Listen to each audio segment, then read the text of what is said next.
Good morning everyone, and for those students who have been watching for this morning, okay, I am Chris Perilyn Andal and taking a Bachelor of Science in Secondary Education, major in Values Educations. This morning I will share and I will discuss about the Philippine Professional Standard for Teachers. Ayan. So I have some details that I will learn last week. Then this video content is for educational purposes only. Okay. So what is the Philippine Professional Standard for Teacher? So ayan po yung ating itatackle for this morning. Ano po? May mga ilang details, and we have the 7 domains collectively comprise 37 strands that refer to more specific dimensions of teacher practices. Ito palang PPST, isang standard ng mga teacher kung paano sila magturo.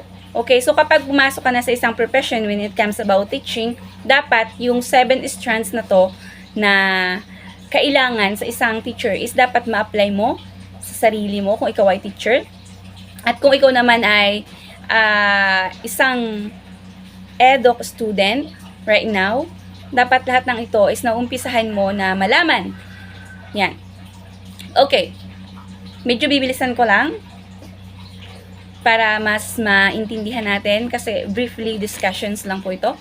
The first one is yung domain 1, content, knowledge, and pedagogy. It is composed of 7 strands. Okay, so may 7 strands yung ating unang domain. Ang una ay content, knowledge, and its applications within and across curriculum areas. Dapat si teacher, marunong ka nang mag-within, marunong ka pang mag-across. And of course, you can recognize what is your subject. You can recognize what is the content of your lessons. As a teacher, you must know yung lesson or yung topic na tuturo mo. Hindi yung mas marunong pa dapat yung estudyante mo.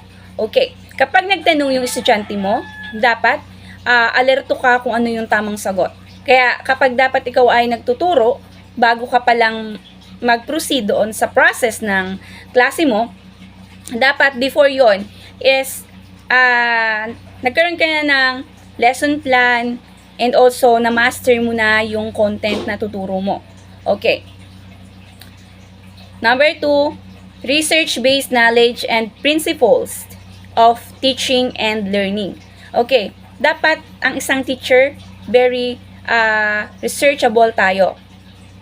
Dapat hindi tayo nagbe-base sa isang reference. Dapat marami tayong reference na pinagkukunan.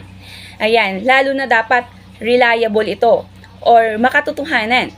And of course, dapat kapag ang isang estudyante kasi matalino, alam nyo yan, may mga matatalino tayo na mga estudyante, dapat alam mo kung paano mo sasagutin yung mga tanong nila, kung lalo na kung hindi nanggaling sa reference mo yung mga tanong nila. So that's why kapag tayo teacher, dapat mahilig tayong mag-research, magbasa.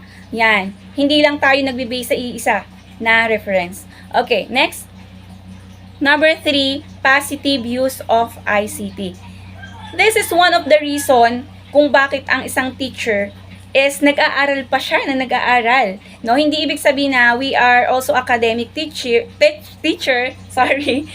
is we also consider na teacher ako, doon na lang ako. Kailangan we must know using technology. So that's why si teacher uma-attend siya or nag-undergo siya ng mga seminar, nag-aaral siya ng TESDA training, no? May mga test na tayo na nakakatulong para mas maintindihan natin yung tamang paggamit ng technology. And of course, mayroon pa akong another one example doon sa positive using ICT. Ito yung, alam niyo yung artificial intelligence na bago ngayon. So, dapat hindi tayo masyadong nagpo-focus doon sa paggamit ng artificial intelligence kasi mas nababawasan yung ating abilities na mas ma-enhance yung ating pag-iisip. So, instead na you can create by your own perspective or by your own way na magiging mas magaling ka, magpo-focus at aasa ka na lang dun sa AI na tinatawag natin. So, hindi yon positive. Dapat hindi natin masyadong ini-implement o hindi lang masyado, no? Actually, hindi naman may iwasan. Pwede namang makatulong talaga yung mga, like for example, pag-search natin sa Google, then sa mga AI na yan. But then, maging ano pa rin tayo, maging aware ano ba yung mga negative in fact nito sa atin. Ayan, so dapat laging positive yung paggamit natin ng ICT. Okay. Number 4, strategies for promoting literacy and numeracy. Ano ba yung literacy? So, dapat during classes, kapag si teacher nagtuturo, dapat mas mapanatili mo na ma-apply mo yung literacy. So, pag sinabi nating literacy, ito yung pagsusulat, writing, reading, ayan. Kasi kailangan ano din yung mga bata, kasi kahit naman tayo tumatanda na or tinatawag na, hindi ka naman na bata, ganun. May mga nakakalimot pa rin kung ano yung mga spelling, spelling. So, kapag teacher ka, much better na nagsusulat ka rin on the board para kung may may problema sa hearing, medyo mahina ang pandinig, makikita ng mata nila. So, kapag naisulat mo yun sa blackboard or whiteboard or what do you call that, depende sa gamit sa school, ma-identify nung learners na, okay, ganun pala yung spelling ng ng ganito, o ganyan, earthquake, ganan. O, di ba? Yan. So, kung nabubulol din, katulad ko, like for example, ako kasi, minsan nabubulol talaga ako sa mga words,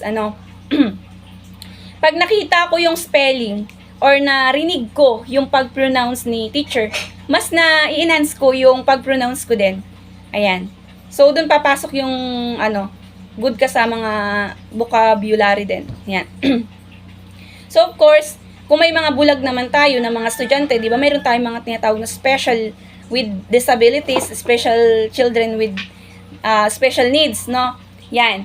So, like for example, dito natin mas nakukonsider na kapag malabo naman yung mata ng isang learners, kapag malakas naman yung boses ni teacher, maririnig naman niya. So yun yung kahalagahan ng ating literacy. And of course, yung magkwenta tayo, dapat alam natin yan, mga basic na mga principle kung paano tayo maggamit ng mathematics, like for example, additional, alam yun na yan, mga PEMDAS na yan.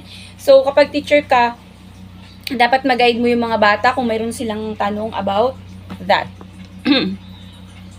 And of course, pag sinabi naman natin mga numeracy, it is all about the rules of the schools. Ayan.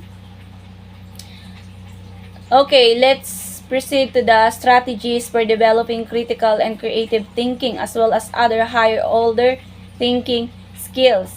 Okay, so dito naman sa strategies for developing critical and creative thinking, pag isa kang teacher, it depends on your school na pinanggalingan.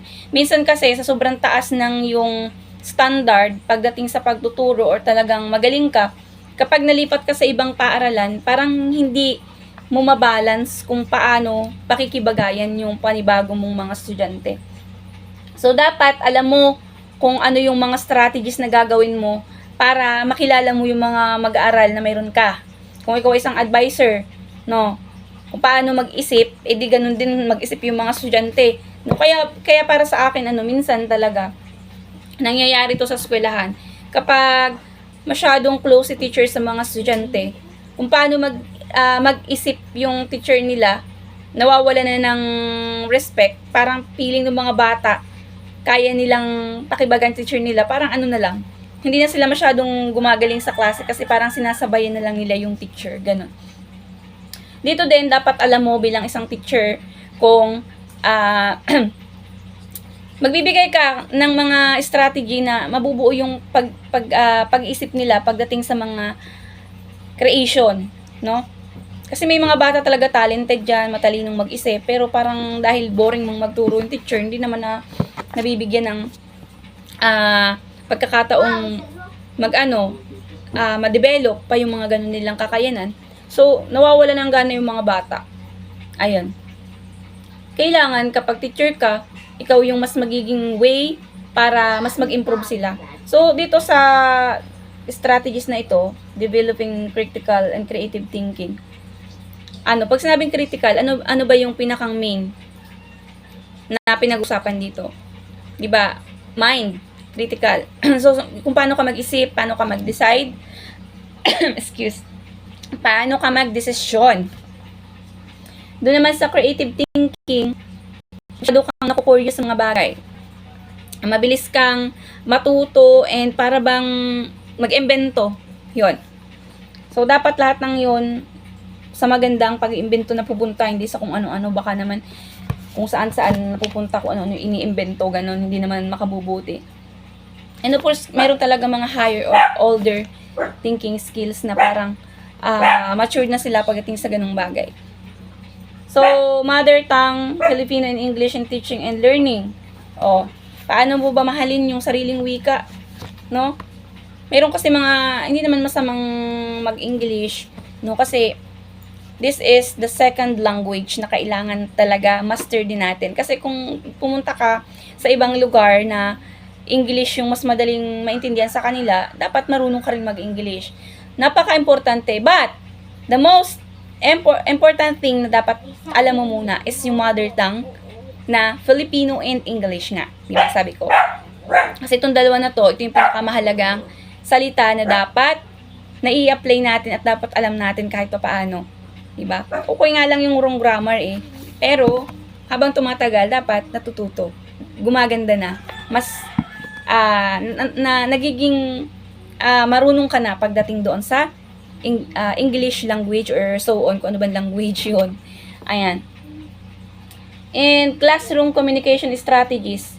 Pag sinabing classroom communication strategies, ito naman yung paano ka ba magturo sa loob ng school? Paano ka ba nakikipag-usap? Kilala mo ba yung mga estudyante mo? Dapat alam mo. Kapag may problema na yung estudyante mo, dapat kilala mo siya. Ano yung weaknesses niya? Kung paano mo tutulungan doon sa problema. Kailangan mo makapag-communicate sa mga bata. And of course, para mahuli mo din yung mga gusto nila at kung saan sila mas mag-i-improve. Kasi, importante na ang isang teacher, mahalin niya yung mga estudyante niya. Hindi lang siya nakapokus doon sa isa. Yan, kung paano mo malalaman na may problema pala yung estudyante mo, dapat ganun sa teacher. So, doon po yun pasok sa classroom communication strategies. And of course, dito din natin nalalaman kung sa pakikipag-usap na to kung hanggang saan ba yung respeto sa'yo ng mga learners mo at paano mo din sila magamay. Kasi mahirap pag hindi mo kilala yung mga estudyante mo, turo ka lang ng turo, pero kinabukasan, wala na sila sa isip, wala na sila sa puso mo. Pag uwi mo ng bahay o ganyan, bahala na kayo dyan, di ba? So, napaka-importante. At yung katulad ng pagbibigay mo, pag-i-implement po sa kanila ng mga sasabihin, dapat mas madali nilang maunawaan yon. Hindi yung, alam mo nang mahina minsan umintindi yung mga estudyante para pahirapan mo pa sila. So, napaka-importante ng classroom communication strategies. Ayan. Siyempre, yung mga rules, paano mo din sa kanila sasabihin, i-implement mo yan, dapat. Diba? Paano mas maging masunurin yung mga estudyante mo sa'yo. Okay, so yun po yung domain 1 and next na po yung domain 2. Ayan. So, abangan nyo po yan. Thank you!